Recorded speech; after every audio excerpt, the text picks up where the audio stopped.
इजराइलियों के जीवन में आशीष से भर गया। है भाई और बहनों, ये 3.5 साल उनके जीवन में जो था बहुत ही कठिनाइयों से गुजरा था, क्योंकि पीने के लिए पानी नहीं था। है भाई और बहनों, लेकिन परमेश्वर ने पीने का पानी क्यों रोक रखा था?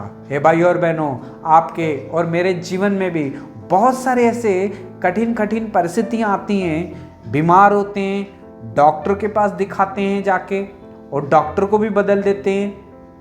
हम बड़े बड़े पैसे भी कभी कभी हम लगा लेते हैं हमारे शरीर के लिए, ताकि हम चंगाई पाएं।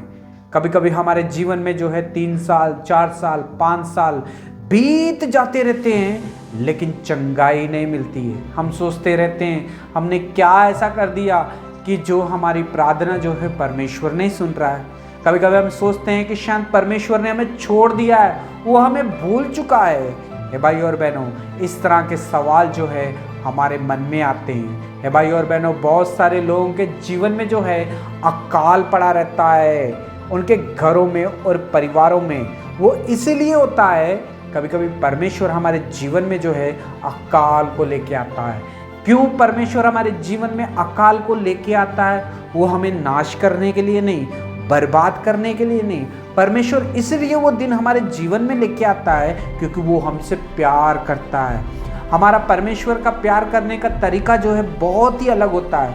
वो हमसे प्यार करता है, इसलिए वो हमारे जीवन में जो है दुख और तकलीफें कभी लेके आता है, अकाल जैसी चीज़ों को आने की अनुमति देता है, ताकि जो बच्चे अपने परमेश्वर को, सृष्टिकर्ता को भूल चुके हैं, दूर हो चुके हैं, उन सबको फिर से वो पास बुलाने के लिए वो ऐसा करता है। भाई और बहनों, इंसान के जीवन में सब कुछ अगर ठीक है, ठीक चल रहा है, तो उसे परमेश्वर की ज़रूरत नहीं पड़ेगी, उसे प्रभु यीशु मसीह की ज़रूरत नहीं पड़ेगी। वो उसे भूल जाएगा, अपने सृष्टिकर्ता को, और अपने रास्ते पे चले जाएगा, क्योंकि उसके पास सब कुछ है। जब परमेश्वर को पता चलता है कि ये मुझे भूल चुका है, फिर परमेश्वर हमारे जीवन में जो है अकाल को भेजता है, दुख और तकलीफ़ों को भेजता है, बीमारियों को भेजता है, और समय रखता है कि कब मेरे बच्चे जो है मेरी ओर फिरेंगे तो मैं इनकी चंगाई दूंगा। हे भाई और बहनों,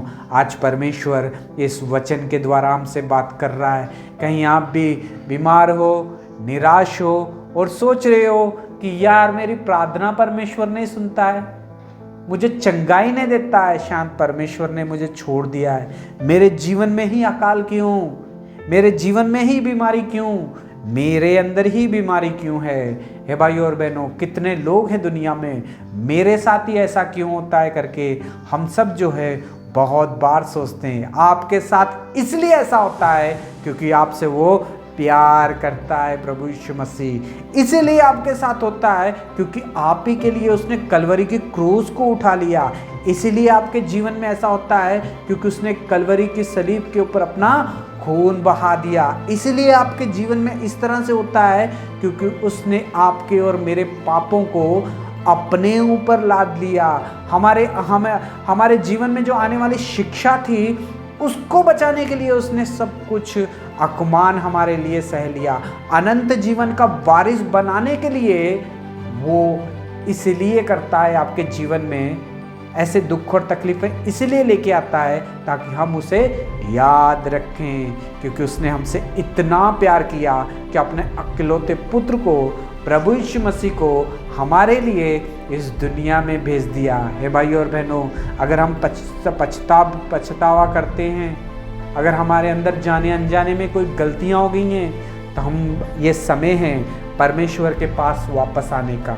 अगर हम ये समय होते हुए अगर हम परमेश्वर के पास लौट के आ जाते हैं और अपनी गलतियों की माफ़ी मांगते हैं, तो परमेश्वर जो है हमें क्षमा कर देता है। वो दयालु परमेश्वर है, कृपा करने वाला परमेश्वर है, वो प्रेमी परमेश्वर है, वो हमें क्षमा कर देता है। हम देखते हैं कि एक खोया हुआ पुत्र जब वो दूर चले गया था पिता से, तो पिता जो है उसके इंतज़ार में था, लेकिन जब उसने गलती मान के जब उसने अपने आप को ठीक किया, तो वो अपने पिता के घर में जब आया वापस, पिता ने उसे दूर से देखा कि मेरा पुत्र है, शायद चलते हुए आ रहा है। तो पिता जो है घर को छोड़ के उसके ओर भागा, अपने पुत्र की ओर, और अपने पुत्र की ओर भाग के उसने जाके उसे गले लगा लिया है। भाइयों और बहनों, उसकी हालत कैसी भी क्यों ना हो, लेकिन उसने गले लगा लिया, क्योंकि ये मेरा पुत्र है भाइयों और बहनों।